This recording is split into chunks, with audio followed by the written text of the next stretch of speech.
There's a scene that plays out every single day, yet almost nobody pays attention to it. The TV remote suddenly stops working.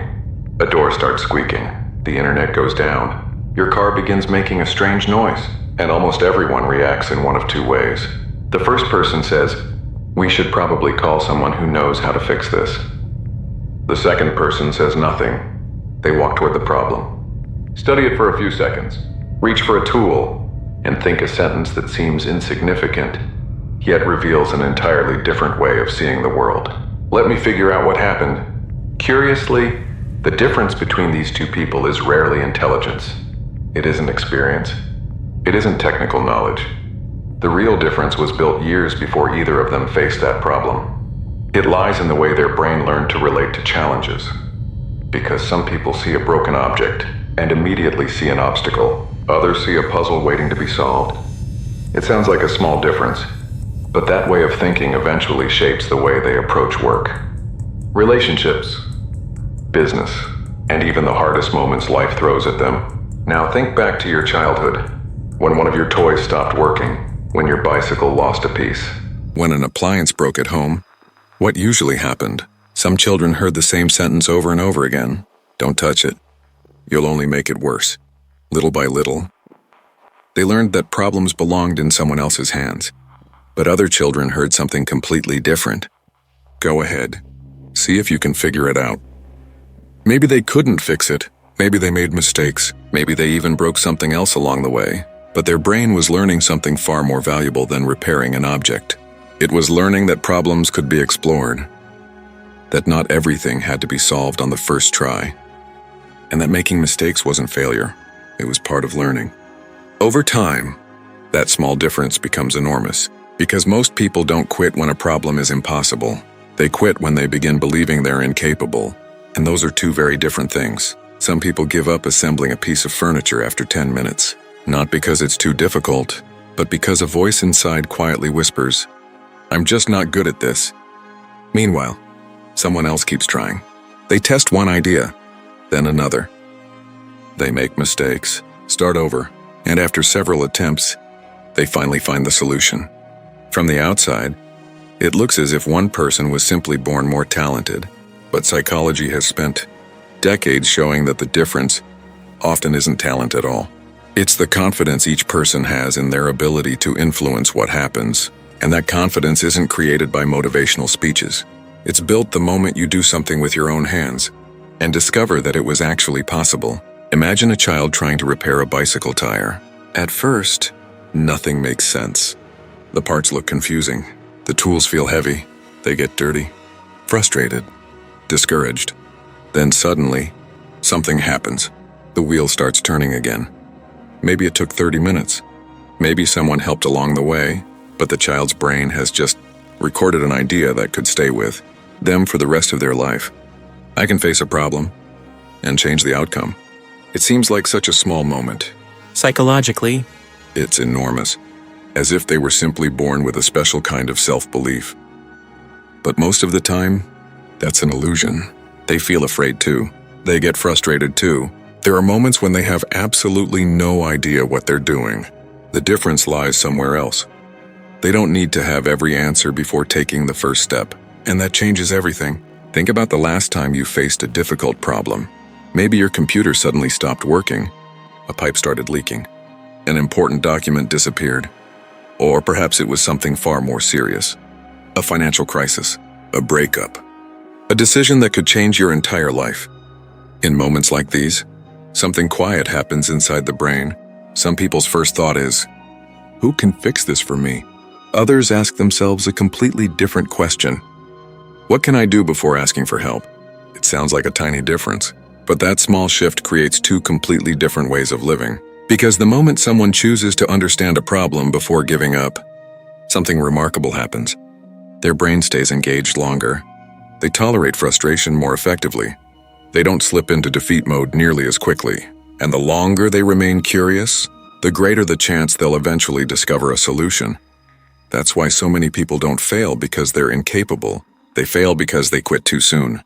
It isn't a lack of intelligence. It's the speed at which they convince themselves, "This just isn't for me." And that belief usually begins long before adulthood. Sometimes, it starts with a sentence repeated throughout childhood. Leave it alone. You don't know how. Don't touch that. You'll only make it worse. Without realizing it, the child slowly stops trusting their own hands. Years later, they aren't just avoiding fixing a broken door. They're avoiding difficult conversations, new opportunities, business ideas, relationships, because the fear no longer lives inside the object. Now, it lives inside them. But there's another path. Some people grow up solving small problems, not because they were smarter, but because someone allowed them to try, or because life left them no other choice. They had to learn. They made mistakes, tried again, failed, learned, and little by little, they discovered something that changes the way a person approaches every challenge. Problems rarely disappear on the first attempt, but they almost always teach something to the person who stays with them long enough. That explains why some people remain calm when everything seems to be falling apart, not because they enjoy chaos, but because experience has taught them that chaos is often the beginning of the solution, not necessarily the end. And here's another truth people rarely talk about. Not everyone who fixes things does it for the same reason. Some people grew up believing they had to solve everything. They were the peacemakers in the family, the ones who carried responsibilities far too early, the children who learned that being useful was the safest way to feel valued. Over time, helping stopped being something they did. It became part of who they were. That's why they struggle to sit still when something is wrong. They don't simply want to solve the problem. Deep down, they feel responsible for solving it. But there's another group entirely. And perhaps they're the most fascinating of all. These people fix things for one simple reason. They're endlessly curious. They aren't trying to prove they're smarter. They aren't searching for praise. They simply want to understand. They open a broken device just to see how it works. They take apart something that's already been repaired, simply because they're curious. They ask questions that most people never think to ask, and they genuinely enjoy understanding things others find intimidating. Being around people like this quietly changes the way you think, because they teach one incredibly powerful idea. Not knowing how to do something doesn't mean you're incapable. It simply means you don't understand it yet. And that one small word, yet, has the power to change an entire life. Because suddenly, the belief, I wasn't born for this, begins to disappear. And another belief quietly takes its place. Maybe I just need to keep learning. Maybe. That's the greatest difference between people who always find solutions and those who freeze when problems appear. It's not that one group feels less fear. It's that they learn to keep moving, even while the fear is still there. They understand something most people never realize. Confidence doesn't come before action. Confidence comes after you've acted. Again, and again, and again. After making mistakes, after failing, after trying one more time, after discovering that almost no problem solves itself. But many problems begin to change the moment someone refuses to give up. After the first attempt, in the end, people who seem capable of fixing everything don't possess some mysterious talent. These people fix things for one simple reason. They're endlessly curious. They aren't trying to prove they're smarter. They aren't searching for praise. They simply want to understand. They open a broken device just to see how it works. They take apart something that's already been repaired, simply because they're curious. They ask questions that most people never think to ask, and they genuinely enjoy understanding things others find intimidating. Being around people like this quietly changes the way you think, because they teach one incredibly powerful idea. Not knowing how to do something doesn't mean you're incapable. It simply means you don't understand it yet. And that one small word, yet, has the power to change an entire life. Because suddenly, the belief, I wasn't born for this, begins to disappear. And another belief quietly takes its place. Maybe I just need to keep learning. Maybe. That's the greatest difference between people who always find solutions and those who freeze when problems appear. It's not that one group feels less fear. It's that they learn to keep moving, even while the fear is still there. They understand something most people never realize. Confidence doesn't come before action. Confidence comes after you've acted. Again, and again, and again. After making mistakes, after failing, After trying one more time, after discovering that almost no problem solves itself, but many problems begin to change the moment someone refuses to give up. After the first attempt, in the end, people who seem capable of fixing everything don't possess some mysterious talent. They possess something far more valuable, a completely different way of looking at the world. While others see an obstacle, they see an opportunity to learn.